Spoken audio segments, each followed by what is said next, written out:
ঢাকার মোহাম্মদপুরে ঘটে গেছে এক হৃদয় বিদারক ঘটনা।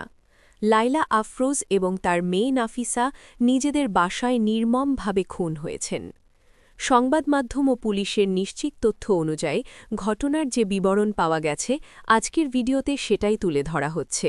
৭তলা একটি ভবনের 7B নম্বর ফ্ল্যাটে লায়লা আফরোজ ৪৮ এবং তার মেয়ে নাফিসা ১৫র মরদেহ উদ্ধার করা হয়।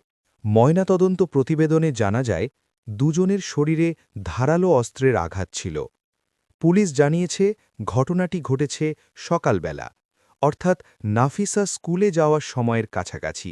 ঘটনার সময় বাসায় উপস্থিত ছিলেন নতুন নিয়োগ পাওয়া একজন গৃহকর্মী।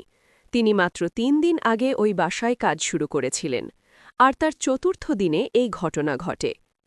সিসিটিভি ফুটেজে দেখা যায়, ঘটনার দিন সেই গৃহকর্মী বোরকা পরে ফ্ল্যাটে প্রবেশ করেন।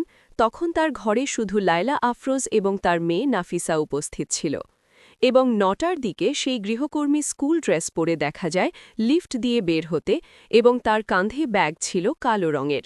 ধারণা করা হয় সেই ব্যাগে করেই সে গয়নাগাটি, টাকা পয়সা নিয়ে গিয়েছে।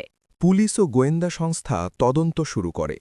প্রাথমিকভাবে নানা আলামত ও সিসিটিভি বিশ্লেষণের পর উক্ত গৃহকর্মীকে এবং তার স্বামীকে ঝালকাঠি থেকে গ্রেফতার করা হয়। তাদের ঢাকায় এনে জিজ্ঞাসাবাদ চলছে। কী কারণে হত্যাকাণ্ড ঘটেছে, কোনো সম্পদ নেওয়া হয়েছে এবং ঘটনায় অন্য কেউ জড়িত ছিল কিনা, এসব বিষয় যাচাই করছে তদন্তকারী সংস্থা। এই ঘটনাটি পুরো দেশকে নাড়িয়ে দিয়েছে। একটি পরিবার মাত্র কয়েক ঘণ্টার ব্যবধানে মা ও মেয়েকে হারালো, এ বেদনা কোনোভাবেই পূরণ হওয়ার নয়।